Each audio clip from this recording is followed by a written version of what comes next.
Farmers with their tractors protesting on the streets of Dublin over the rising cost of fuel. To put it simply, farmers need fuel for their tractors to increase the production of food for a growing population in Ireland. This protest took place in April 2026 in O'Connell Street, Dublin 1, Dublin, All Ireland. right, Shalom. Giving all praises, honor, and glory to our power, Yahweh, Baha Shem, Yahweh Shai, Baha Shem, Rachak, Wadash. Double honors to the apostles, the bishops, and the elders of Great Millstone. Peace and blessings to the hopeful elect of the tabernacles of David, scattered throughout the four corners of the earth, and wherever you may be, and wherever you may be, to you I say, Shalom, Yahshua, Shalom. All right, so I want to get into this lesson here from the news. Just some little quick hit. Um, basically stemming from the whole Hormuz Strait situation. Okay, um, and by default, we all know the first thing that went up was the price of gas and things. All right, and so this is starting to be a major effect. Different places. Um, and I have here, it says Ireland sees fourth day of protests and blockades by farmers. Right, Ireland sees fourth day of protests and blockades by farmers. All right, and under this photograph it says vehicles take part on the fourth day of a national fuel protest against rising fuel prices on O'Connell Street in Dublin. Fuel supplies at Irish forecourts gas stations are under threat of running dry as a days-long blockade of major supply depots continues. Okay, and I saw somewhere, I hope I can run into it, but this says something like there was like 100 gas stations that were closed now because they were out of gas. All right, and then that they're expecting 400 more to have no gas. Okay, so this whole situation here from Hormuz, all right, is bigger than just two nations fighting one another within the war, which that is one element of it. But this Hormuz situation is really having a worldwide effect. Okay, and then you see other things popping up on the radar pertaining to the digital system. So these things are not just random; they're by design. These things are set in place, like we always talk about like a key and a lock. Okay, you have a lock, you have a key. And if you try to stick that key in there, and it's not the key for that lock, it's not going to fit. Even if you get it some ways in, that means that those grooves may have fit to a certain extent, but somewhere you're going to get it locked in there. It's going to jam, it's going to break, or whatever. All right. And so you need the exact key, which has the exact grooves, to the lock that has the grooves that matches the key. So this is how these things fall into place, man. And it's not really these people of the world, the elites or anybody else, any country, whatever. It's all by designed by Yahweh, by Hashem, Yahweh Shai, especially when you see things fall into place, at such a rapid rate, all at the same time. It's not random. It's not a coinky dink or whatever. Okay. So it says protesters upset over high fuel prices have entered a fourth day of demonstrations, blocking access to fuel depots in parts of Dublin and other cities, raising concerns over fuel shortages, commute times, and access to emergency services. That's interesting. This is dated April 10th. Like I said, I saw this already. I looked back into it. Actually, oh man, you know what? I had a video. I'm gonna have to go back. I may merge this because I had actually a video clip dealing with this situation. So it probably should be on my like watch videos or watch later. If I can find it, I'll put it in here somewhere, probably at the beginning. But you know, and they're saying that now this is the fourth day. I don't know the date. I think it might be the 13th. No, it's not. It can't be the 13th yet. Um, but anyways, this is the fourth day. So it says the cost of gasoline and diesel have risen dramatically due to the restricted flow of oil through the through the Strait of Hormuz Strait. Okay. The protesters complained that a 250 million euro package to temporarily cut taxes on petrol and diesel did not go far enough to cushion the knock on cost of the Middle East conflict. Okay, the protests started on Tuesday, the 7th of April, when slow-moving convoys of various vehicles, including commercial trucks, tractors, and other automobiles, restricted access to fuel refineries and distribution hubs. And if I'm correct, I also saw a clip dealing with Venezuela, Caracas, or wherever it is, however it's pronounced it. And you had people, I think that was in Venezuela, people who were lining up to get a government dividend because the situation, all right, is so terrible for them right now.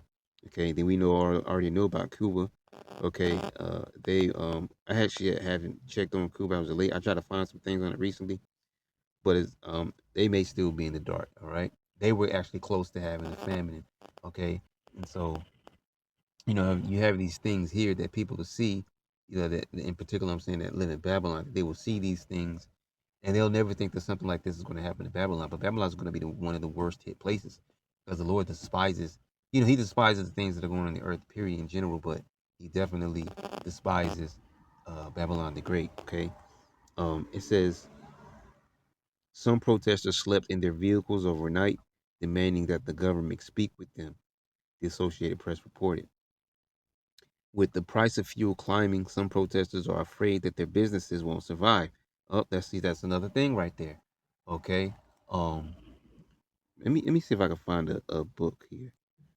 I'm gonna use this one simply because it has a split screen within itself. Because what I'm gonna do is I'm gonna split screen this article with that book, and I'll give this the bigger portion for now.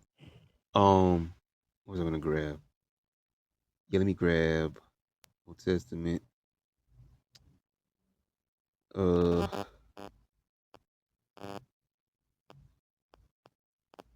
okay, I was wondering where my other books were. Zechariah 8. All right, and 10. It says, "For before these days there was no hire for men, nor any hire for beast. Neither was there any peace to him that went out or came in because of the affliction. For I said, all men, everyone against his neighbor." And on that last part there, all men against his neighbor, just resetting real quick on Babylon, like it says in Isaiah 19 chapter. I'm going to set the Egyptians against the Egyptians. See, when these things that you see happening in these other countries right now, you know, close in on Babylon the Great, they're going to pretty much probably somewhat close in on Babylon all at the same time. And it's going to put everybody into disarray, into chaos, okay? And these American people are kind of unwily and they're going to go at each other's necks, okay? The Lord says, I will set the Egyptians against the Egyptians. He's talking about the American people, the Babylonians, okay? I read the NLT. It says, before the work on the temple began, there were no jobs and no money to hire people or animals. No traveler was safe from the enemy, for there were enemies on all sides. I turned everyone against each other. I like the KJV better. All right. But as a matter of fact, let me go over here. Let me get even better what we want. This actually could probably pull from also Esdras. I want Revelation 6 chapter. All right. Matter of fact, let's start at 4 because just to zone in on Esau real quick, okay? Because he's the madman behind these things. Now, I'm not saying that it doesn't stem back to the wrath of the Lord, him visiting the earth which he made, but I'm saying on the left hand side, all right, Esau, okay, these bankers. So Revelation 6 and 4, and there went out another horse that was red, and power was given to him that sat thereon to take peace from the earth. Okay. And so that red horse is representing Esau, Edom, and his empire, his power. Okay. Red clearly connects with Esau, and a horse, strength or power. All right. So this red horse here, it says it was given to him that sat thereon to take peace, from the earth. And the scriptures say that the earth has been given into the hands of the wicked. He covered the faces thereof, all right, of the judges thereof, if not where, who is he? All right, and it tells us in Malachi 1 and verse 4 that he is going to be called the border of wickedness, Esau, Edom, because it says, Jacob I have loved, and Esau I have hated.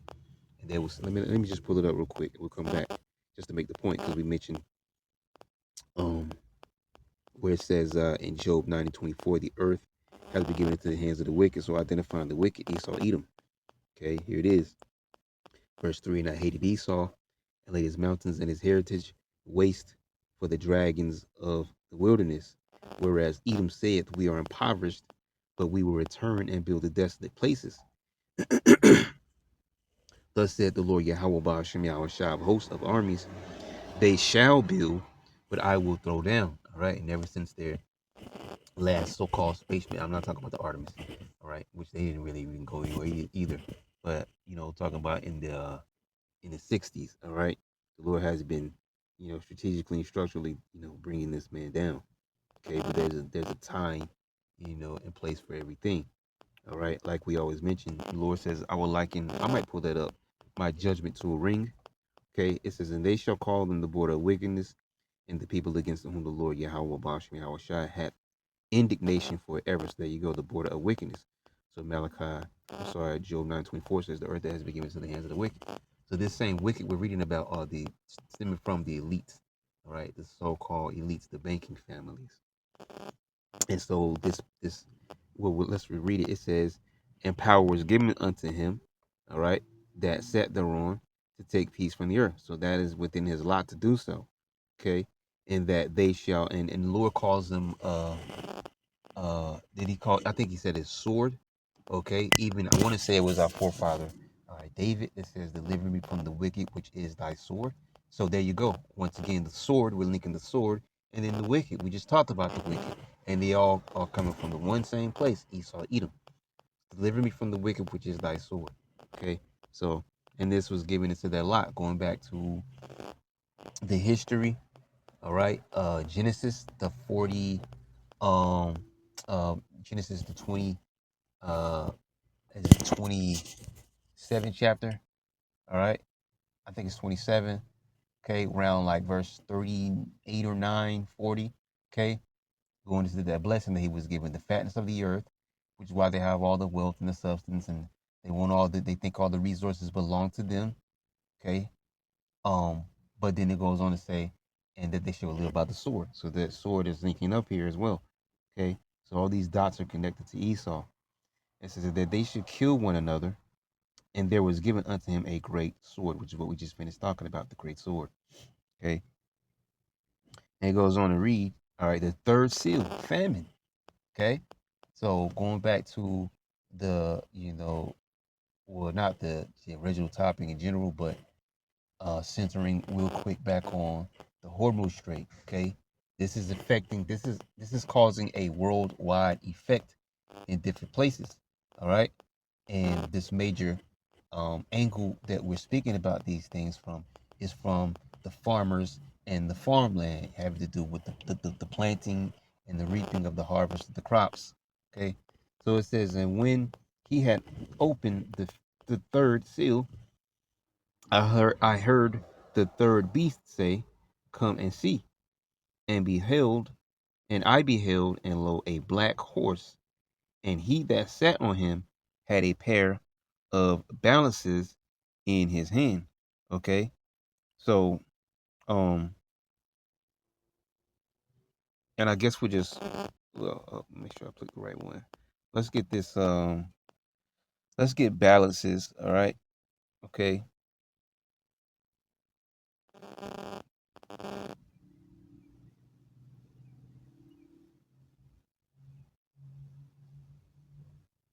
Here it is. A pair of balances. The word is zygos or zugos. Um, and it says a yoke. All right. Um, a yoke that is put on drought cattle. Look, metaphorically used of any burden or bondage as that of slavery. Okay. Um,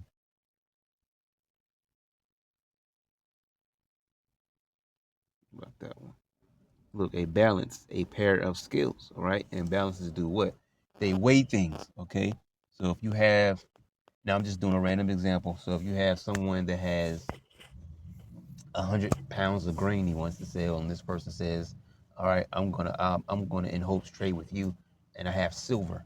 So what they'll do is they'll put those 100 pounds over there on one side of the scale, and then weigh that silver or whatever the item may be until it balances out. Okay, so this amount here balances the amount on the other side, which means this is now an even exchange. Okay, so it balance a pair of scales. So that's what they, you know, all right, that's what those things do. All right, the balances. Um, yeah, and yeah, I guess that's pretty much it. All right, so on this black horse, all right, that's what was coming. And he saw this black horse, all right. So balances, going into what we just mentioned, all right, the scales, all right, the balances, the yoke, all right, and going into this time period of judgment, all right. Um, so verse 6 says, and I heard a voice in the midst of the four beasts say, a measure of wheat for a penny. I actually forgot this was here. I probably could just do this example, but it's okay. I mean, I try. But there you go. So a measure of wheat for a penny, and 3 measures of barley for a penny. And see thou hurt not the oil and the wine, which is the elect that have the truth, all right? All right, as of now, hopeful elect, okay? So, as a matter of fact, let's do this. Let's get this word. Let's get measure real quick. I want to get measure real quick. A measure, all right? Koinix, a dry measure containing 4 kotile or 2 setari, less than 1 quart, 1 liter, or as much as would support a man of moderate appetite for a day. All right. So as much as would support a man of a moderate appetite, not a glutton, not eating too much, not a starving man, but a man eating average. What is his amount of average, meal consumption in a day? Okay. So wheat. All right. Is I mean we don't have to even pull up wheat, but it says a measure of wheat for a penny, right? Yeah, measure of wheat for a penny, and 3 measures of barley for a penny, and see the oil and the wine not thou hurt. All right, see thou hurt not the oil and the wine. Okay, so and going into what it. Oh, I gotta go back. What does it say here? The third seal, famine. Okay, and so we're starting to see the earth, all right, be struck, all right, with you know, um, a crippling blow with the Hormuz. All right. And really, and even the deepest portion of the Strait of Hormuz is Iran demanding crypto payments. Okay, which is very interesting because are they going to now try to pull a trickle down effect where they see, oh well, this has been working for so far and da da da da, so let's just continue and make this the official way and whatever, all right, and then try to slide all companies, all ships, and everything through a crypto form, which leads to what? It leads to a form of digital payment, which ultimately the digital, the microchip is the ultimate goal here. Okay, so it's interesting to see what they're doing with that, and then you have talks of which there's many nations that are dabbling with, pilot programs with CBDCs and digital systems and things of that nature. And the recent one coming up is talking about Mexico. Okay, all right. So all these things are not happening at the same time, for no random reason. As a matter of fact, I was gonna pull up another book. Let me see if I can pull up um yeah, because if you keep reading on with those the what we were reading there, I think it would have said the next one was death. Okay, and that's what's going to come forth of famine. All right, these are part of the plagues that the Lord said He's going to bring upon the earth. All right, death and famine, and so on and so forth. All right, these things shall come to Babylon in one day. Um, yeah. Second Ezra 16 and 17. Woe is me, who would deliver me in those days? The beginning of sorrows and great mourning, the beginning of famine and great death. Now we always quote from Luke 21, Matthew 24. There shall be wars and rumors of wars, all right, pestilences, uh, famines, and earthquakes in diverse places. All these things are the beginning of sorrows. And this is what we're warning our people about. These things are the beginning of what's to transpire, not just in Babylon the Great, but also around the whole entire planet. Okay, so situations like these, or well, situations like Hormuz, is affecting other places around the planet. Okay, and this particular topic here, I know we're not almost fully focused on it, but we're going to go back to the article in a second. But the farmers are complaining. As a matter of fact, I want to ask Google the question. All right, because this is not the first time this has happened. You know, farmers rolled out with protests, rolled out with the tractors in the street and things of that nature. So it says the beginning of sorrows and great mournings, the beginning of famine and great death, the beginning of wars, and the power shall stand in fear, the beginning of evils. All right, it says that in Ezekiel, the evil and only evil shall come. I think that's in Ezekiel. It says, what shall I do when these evils shall come? Behold, famine and plague. Okay, which, there's different types of plagues, but just off the point of the famine, all right, dead animals bring death. Dead people, I'm sorry, dead animals bring death, of course, because it's dead. I mean, dead animals can bring diseases. Live animals bring diseases, okay, as well as live people, but also dead people can bring diseases. Very, very sickly people from starvation and hunger and things of that nature can bring diseases. All right. So, plagues. It's interesting because I was trying to look for the cicada the other day to check out what was going on with that. And I always ask about death toll, and they're saying there's no death toll. Which, okay, there very well could be there's no death yet. But you mean to tell me that there's no other information on it? Like you have nothing to give on the cicada? It's so supposed to be a worse strain of the COVID-19, but yet you have no real, you know, deep information you can give us on this. You're not talking about it spreading. It's the same articles, the same information over and over. It's like, okay, so you don't even have a clue of how far and widespread it is now, what countries and things of that nature. So but anyways, it says, behold, famine and plague, tribulation and anguish are sent as scourges for amendment. All right, punishments for correction. And I just going to say that it's called Jacob's trouble. All right, judgment shall begin at the house of Israel. Is mainly about the correction of the house of Israel. But Jacob's trouble is a worldwide event because Israelites are everywhere. So Jacob's trouble will be happening on the planet, as the prophecies already read. He's going to visit the earth, which, well, actually, we didn't read it in Second Ezra now. Visit the earth which he made. Okay, so things are going to take place all over the planet, where even the other nations are going to be affected. Because it's not just going to Israel's going to get jacked up, and then the nations are just going to keep living on regular. No, man, everybody's going to get jacked up. All right, everybody's going to feel the effect of these end time signs, even us, because we also have to be here. And Ezra's 13th chapter says it's more blessed for us that are left behind to be here to see these things happen, right? Because those of us that are taken, all right, that was just your lot, or you became a martyr for the truth. But those of us that are alive, we still have to be here, which means there must be still tests that the Lord wants you to go through, all right, as to test your faith. Okay.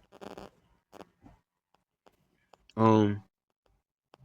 But for all these things, they should not turn from their wickedness, nor be always mindful of the scourges. And this is what we were just reading in Revelation. Behold, victuals shall be so good cheap upon earth that they shall think themselves to be in good case. And this is beautiful because I think a similar thing is said there in First Thessalonians chapter 5, right? When they shall say peace and safety, this sudden destruction shall come upon them. Okay, it's kind of a slightly different angle, but it's still in the same realm of things. Okay, when because people like talk about, I don't know, like eggs and stuff like that. When eggs are down, there's no complaint. People are only complaining when the prices of eggs are back to $8 and $9.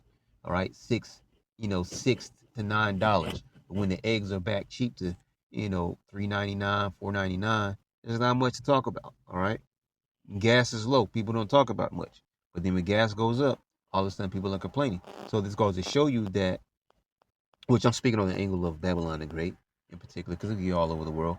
But when things are fine and normal to the standard that people are used to, they're not really complaining about anything, not knowing that times are still terrible. But then when things actually happen to the point that it affects them, then they have complaints. When really they little do they know that they should have still been complaining when things seemed more normal. Okay, And this is what sets the American people, at too much, ease. All right. I was trying to think of a scripture. I don't know if it's Isaiah 19. Um, I don't think it is. It's okay. But anyways, it says, but whole victuals shall be so good cheap upon earth that they shall think themselves to be in good case. And even then shall evils grow upon earth, sword, famine, and great confusion. You see? So with the, let's just say these farmers get what they're asking for, all right? Things change for them. And you know what they're gonna think? That things are changing for the better, that things are gonna go back to normal. That's the problem, especially here in Babylon. People think that things are going to go back to normal. There is no back, all right, or normal, all right, for this place. The scriptures say that we would have healed Babylon, but she is not healed. The Lord is planning on ultimately plaguing and then sending war and then sending destruction upon this place.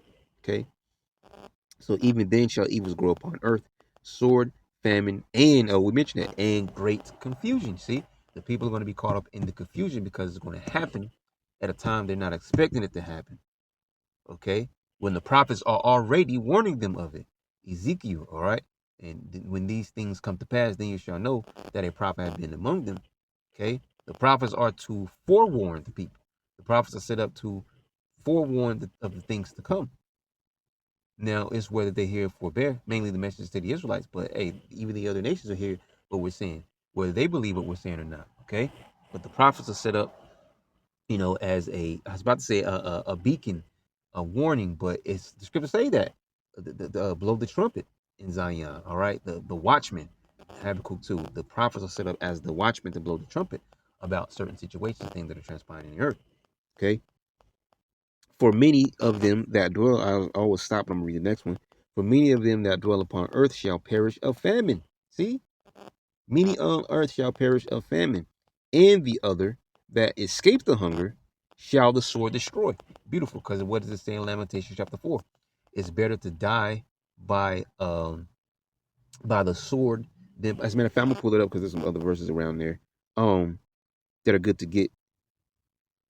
It says, and the dead shall cast out as dung, be cast out as dung, and there shall be no man to comfort them. For the earth shall be wasted, and the city shall be cast down. Yeah, because there's so much trouble and horror and things going on, situations happening, this happening, that happening. Okay, war happening, draft probably is still taking place. All right, people being thrown into that meat grinder. No one's going to be able to stop and just have some, excuse me, some funeral line, a line of a limo and cars of family members and, going into a Friday casket viewing and then a Saturday actual burying, all these. They're not going to have time for these things anymore. It's going to be, chaos. Amos 5. All right, woe unto you that desire the day of the Lord. To what end is it for you? For the day of the Lord is darkness and not bright, no brightness in it, as if a man did flee from a lion and a bear met him. So you don't run from an angry lion and an angry bear. Or you got away from some other calamity, you ran into the house and leaned your hand on the wall, to catch your breath, thought you had some safe space. All right. And a serpent bit him. That's like one of those Walking Dead scenes, okay? Where you running from a horde of, there's 20 zombies out here and you done ran into an abandoned house. All right. Somebody probably previously lived in it, so because they had boards in the windows or whatever, you closed the door and you thought you had a breather. All right, or they on the show close the door and think they had a breathing moment. Next thing you know, they hear noises, and here's 10 walkers out of every bedroom. So now you got to fight, for your life, hoping that you don't get overcome. Because if you do, you're gonna get bit. So the choices is to either run back outside to the horde, the bigger number of zombies, in which you're definitely probably gonna die, or fight your way out of this one. And that's how it's gonna be. All right, from chaos to chaos, from calamity to calamity, people are gonna be confused. They're not gonna know what to do. Because knowledge and wisdom shall be the stability of that times. All right? Strength of salvation and the fear of the Lord Yahweh Basham shall as his treasure, because it's the Lord who's bringing these things upon earth, as we already read. And the dead shall be cast out as dung, and there shall be no man to comfort them. For the earth shall be wasted, and the city shall be cast down. There shall be no man left to till the earth and to sow it. Okay, so eventually, these farmers, they don't know that it's going to come to a point where you're not going to be protesting anymore. The only thing you're going to be worried about is your family, and if you even own some that farmland that you're working on, probably so. Whatever you reap out of that field, if you're able to reap anything, it's going to be for your family.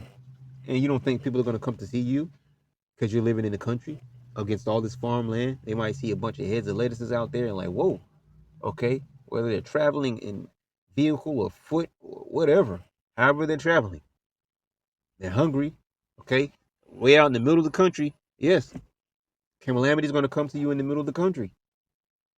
You're going to have to fight for your survival.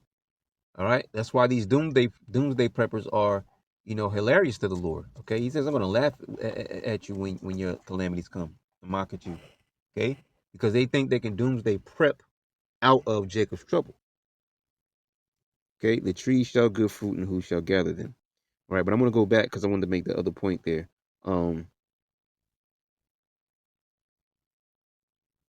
What verse was I looking at? It says, "For many of them that dwell upon the earth shall perish of famine, so the sword destroy, and the dead shall be cast out as dung, and there shall be no man to comfort them. For the earth shall be wasted, and the city shall be cast down." Man, I should have got that verse when I was thinking about it. Um, I was kind of in the zone just then. Man, I was gonna grab a verse though. Uh, oh yeah, the water Yahweh Shah. Yep, the water Yahweh Shah. Lamentations 4. Matter of fact, let me read that other verse again. If I can find it. What was it?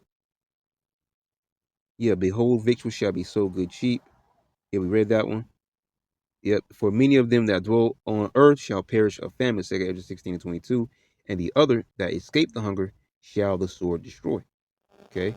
So if you go to Lamentations 4 and 8, it says, their visage is blacker than a coal. They are not known in the streets. Their skin cleaveth to their bones.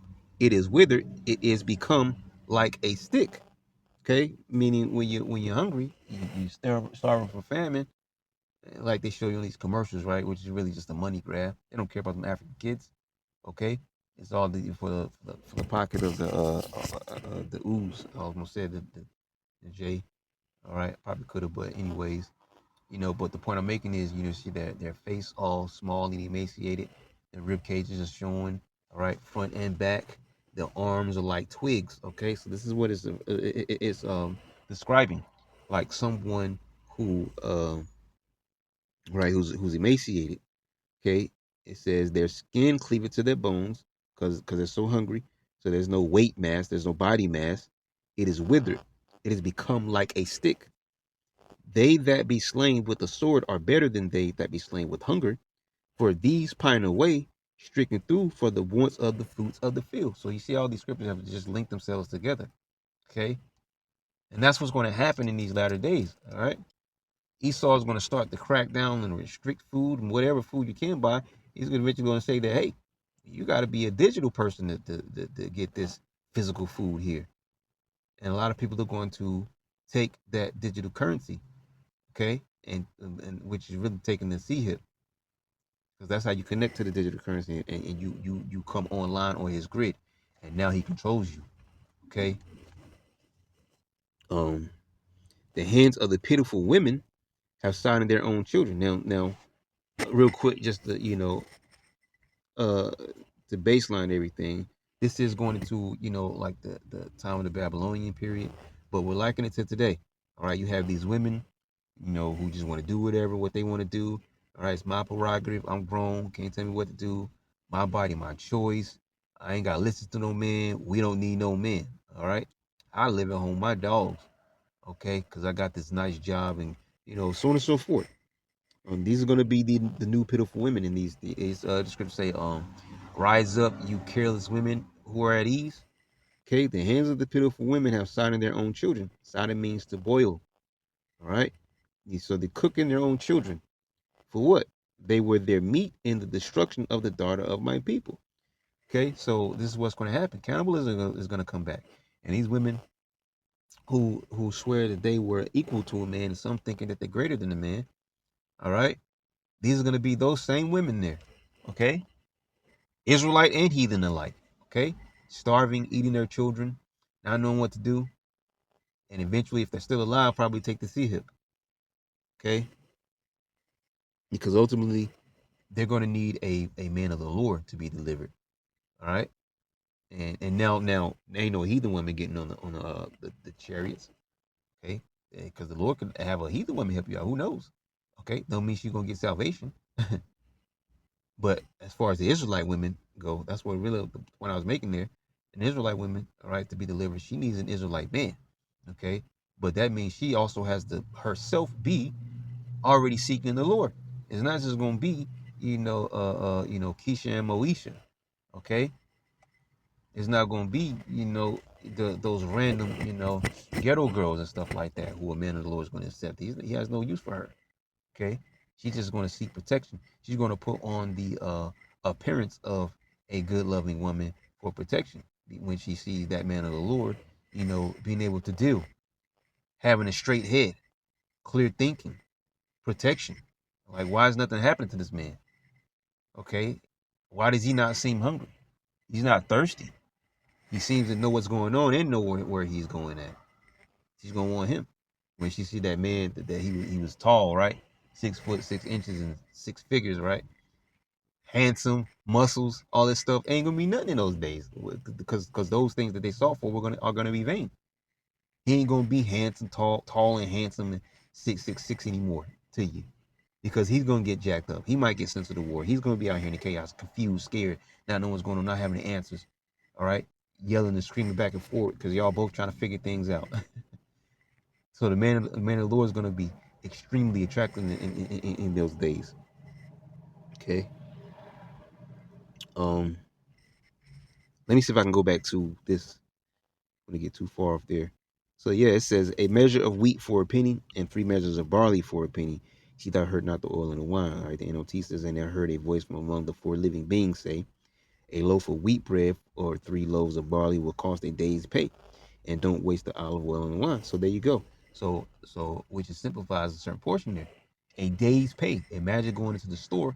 You have, well, matter of fact, let's just use those women for example. I hate to go there, but let's use, because you got these right, these government check women, okay, 4 or 5 kids, no men in the house, all right, um, and she needs to now, feed these children of hers. So what happens if the government assistance stops? No more, EBT and WIC and whatever else things of that nature stop, okay? And so then she got to find a way to actually feed them children, and it might be by the regular currency. And she's not going to be able to feed her and a household of children when that's like we talked about the carton of eggs, right? That one carton of eggs is now $12. All right, for 12 eggs. And she need to be able to last the whole month. Box of cereal, $8. She got 4 of them things to feed. And then you gotta think about herself. These women are not gonna survive. They're gonna eat their children. What we were talking about before. Okay? And that's just using the women for example, because it's not just the women alone, obviously not. But that was just using it for a very good example though. Okay? But let's go back to this article though. I guess I'll read the next one real quick. It says, and I looked, and behold, a pale horse, and his name that sat on him was Death, and hell followed with him, and power is given unto them over the fourth part of the earth to kill with the sword, and with hunger, and with death, and with the beast of the earth. There you go, because the scriptures say the teeth of wild beast in the Apocrypha. The NLT reads, I looked up and saw a horse whose color was pale green. I don't know about that one. Its rider was named Death, and its companion was the grave. Wow. It says these two were given authority over 1/4 of the earth to kill with the sword and famine and disease and wild animals. And that's what we keep talking about. The main place that the Lord hates the most. All right, he despises the whole earth, but he definitely has his eye on Babylon the Great. Is that in Amos chapter 9? The eyes of the Lord are upon the sinful kingdom. Originally talking about the Israelites, the wicked Israelites, but ultimately today that major wicked sinful kingdom is Babylon the Great. Okay, so let's drop this down and go back to the article here. It should still be up. So with the price of fuel climbing, some protesters are afraid that their businesses won't survive. With the price we're paying for fuel, I'm probably 2 months away from my business folding. See, the little businesses are gonna be gone. It's the big box stores, and the big box stores are linked back to these bankers, man. All right, to the elite. I'm probably 2 months away from my business folding. Agricultural contractor and demonstrator Christopher Duffy told Reuters. The group Duffy was with hopes the government will meet and agree to cap the price of diesel at a lower rate. Yep, because we talked about this all the time. These big trucks, because some of them transport utensils, cups and napkins. Some of them transport, all right, food items, all right, and some of those food items actually have to be stayed to a certain temperature, either to like that not as well maybe thawed but or frozen state. So you have those cold trucks that'll come by. You have if you ever work in a restaurant, you have a dry truck that'll have its day that comes, and then you also have a cold truck. Okay, now depending on the kind of restaurant, that one truck may be a cold truck, but it'd be a large 18 wheeler, and things are wheeled off, which a lot of times, usually those things will probably come in one. What I was saying was there's particular trucks that do transport only cold items, but a lot of times, like restaurants, it'll be a one single trip to that restaurant. So your containers of ketchup, napkins, and things of that nature, cups, whatever you need, they might come on that truck. But the bigger portion of what is ordered are those foods that have to go into either your walk-in, which is the cooler one, or the frozen, where the things that have to stay frozen go into. But the point is, if they can't afford to move the trucks, they can't deliver to these stores. See, whether it's a restaurant, any kind of food store or whatever the case may be, trucks can't move if they don't have the gas to move. Okay, so this Hormuz situation has hit a lot of different areas all at once. Okay, and it's interesting to see how the Lord has done this and to see where it's going to go. Okay, the government has refused to meet. Did we read all that? Those involved in the protest include, and that's another scripture we probably could have got, the protest, right? Uproars of the people. It says those involved in the protest include farmers, agricultural contractors, and road hauling operators. The usual industry groups, including the Irish Farmers Association and the Irish Road Haulage Association, are notably absent from the protest. The government has refused to meet with the protesters because they did not belong to representative groups that government officials usually negotiate with. Demonstrators said they would clear the streets if the government would meet with them. The Irish government is expected to meet with industry bodies on Friday, 10th of April, which I never checked the date.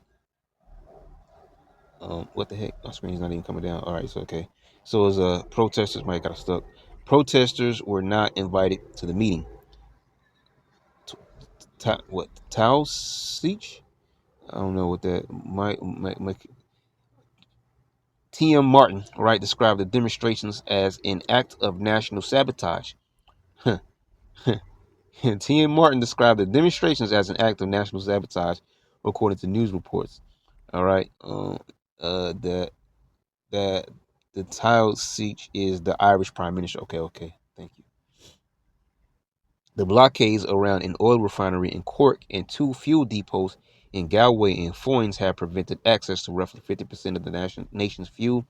Kevin McPartland, chief executive for Fuels for Ireland, told the Irish Examiner the blocked oil refinery, Irving Oil Whitegate, has the ability to process 75,000 barrels of oil per day, roughly equivalent to 40% of the country's fuel needs. Wow, that's a major cut.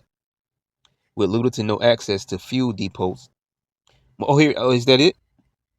Okay, this is another article, but I think this is what we talked about. With little to no access to fuel depots, more than 100 service stations have run out of fuel. According to national broadcaster RTE, if fuel supplies remain disrupted into Friday evening, the number of gas stations without fuel could climb to 500. Now, if you remember, we pulled up an AI, the Google thing. I had a question I wanted to ask. I hope I don't forget what it was. But how many countries, were being affected by, I forget the exact question that I asked it, but anyways, part of the results that came up was people were starting to ration fuel out by, what was it, license plate numbers. So giving your license plate number, you had to come get gas on that day. Okay, so if you didn't get gas on the day of your license plate number, you know, I guess it was what, odds and evens. Okay, so if you missed your odd day, all right, you were just odd man out. Okay, you had to come on the next odd day. You will have to hope that you had the gas to come on that next odd day to get gas. And then if your day was even by way of your license plate, you get. So these things are very interesting. What's happening here? So let me read this again. With little to no access to fuel depots, more than 100 service stations have run out of fuel, according to national broadcaster RTE. If fuel supplies remain disrupted into Friday evening, the number of gas stations without fuel could climb to 500. On April 9th, the government asked the Army to be ready to move obstructive vehicles, citing concerns that the blockades will hinder emergency services. Ireland's police force in Garda Síochána said that the protests have also endangered critical supplies of food, clean water, and animal feed, according to the Guardian.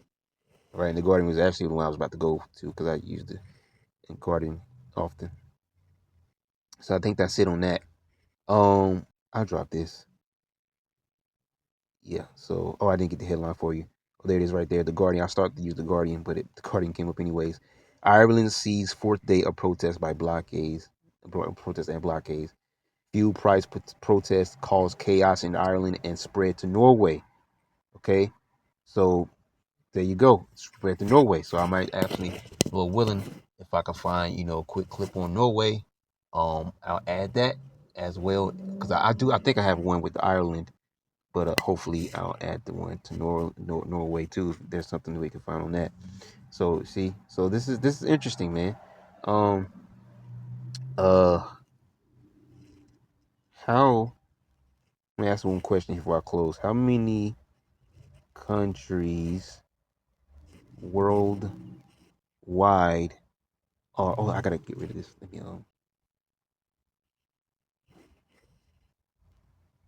Oh, how did I want to ask this question? It's hard to ask these questions sometimes. Um, how many countries worldwide are worldwide? Let's see. Let's ask this. Have protesting farmers? No, the France came up. Farmers have staged protests in over 65 countries across 6 continents since 2023, driven by shared grievances. I actually want the real nitty gritty though. Can I edit this? I can't edit this. Um, darn it, I can't edit this. Let me go back. Because I want just 2026 alone, just to see how tight things have been in 2026. I should have said, well, let's do uh 2025 to 2026. Let's see how tight things are. So as of early 2026, farmer protests are active in at least 14 to 15 countries, with the movement largely concentrated in Europe, excuse me, but expanding globally. The protests are driven by long-term discontent over environmental regulations, cheap imports, and trade deals. Key countries with active protests 2025, 2026. France, okay. The Mercosur trade deal. Yeah, I remember hearing about that. Belgium, Poland. I was going to read these, but it's okay.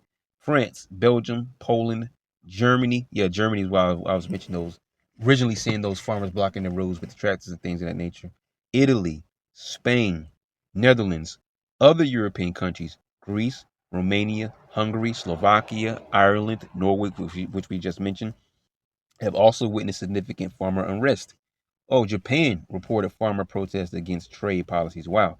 Mexico protests involving blocked highways and occupied government buildings due to water rights and economic pressures. Right. Core issues driving the protests. The EU Mercosur trade deal. All right. Green Deal policies, declining incomes, regulation, and red tape. All right. Um, let's ask it one more question. How many of these farmers in these countries, countries, in these countries, how can I ask it? How many farmers in these countries, uh, I don't know, let's just say, are there, the protests stemming from the Hormuz, we'll call it a crisis.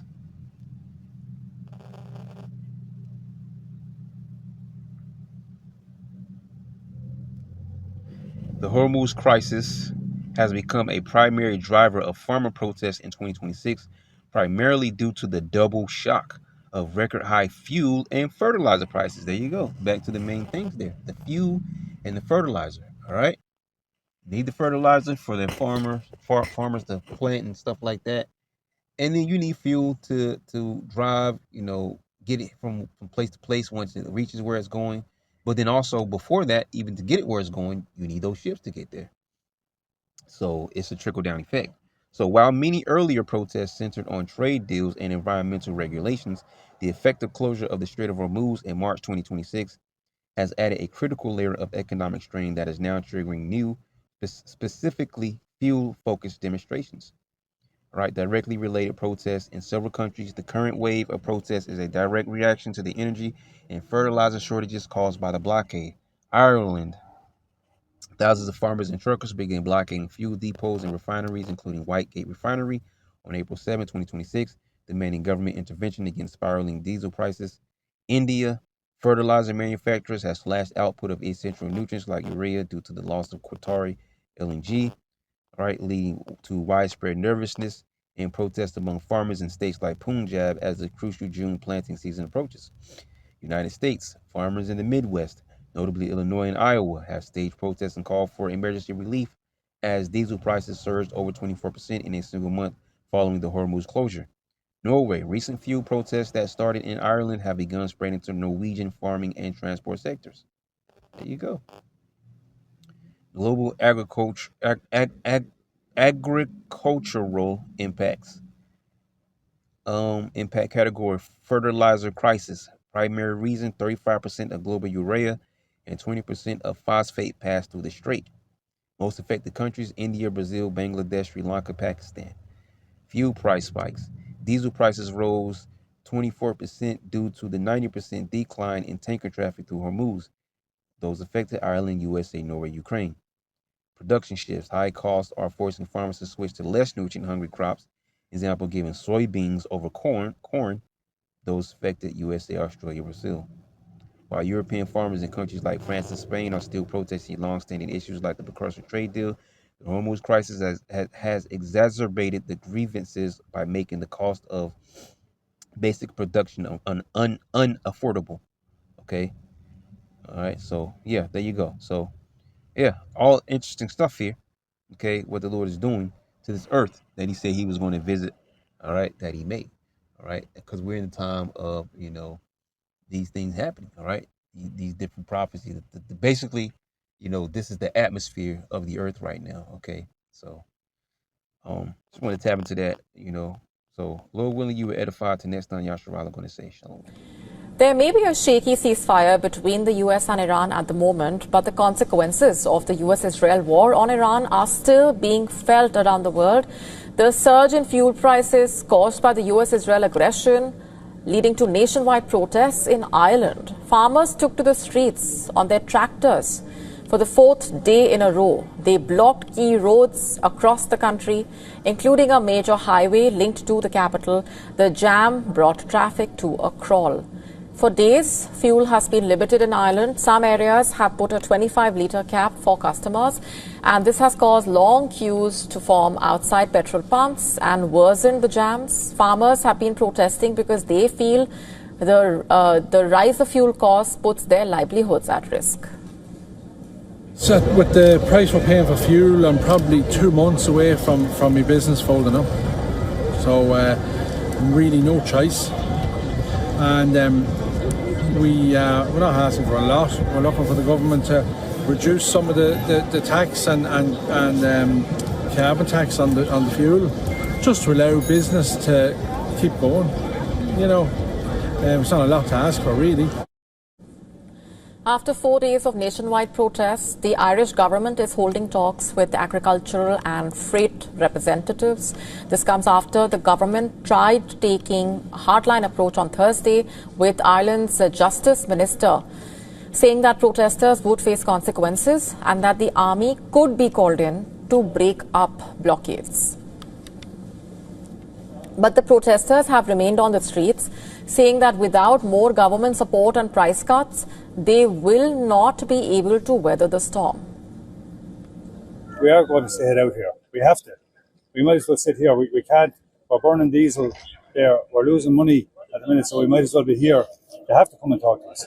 This man appears to be walking to the airport as tractors block roads across Ireland. Farmers and hauliers across Ireland have been protesting for 4 days over soaring fuel costs. Convoys of tractors have clogged major roads across the country, from inner-city Dublin to fuel depots that supply much of the country. And it's caused chaos. At least 250 service stations had completely run out of fuel on Friday, an industry body told CNN. Now, the government has even asked the army to be on standby to help clear blocked roads amid concerns that emergency services could be delayed. Protesters say rising diesel prices are pushing them to the brink and that government measures to cut fuel costs haven't gone far enough. The price hikes are tied in part to the war in Iran, which has disrupted oil supplies. Look, it'll end okay if they talk. Like they're not playing ball with us. Like we're here since Tuesday morning early, and look, they thought we'd be fed up Tuesday evening and gone, but no, we're holding on the long haul here. Like if it takes 2 weeks, we're losing work surely, but we'll be here the long haul.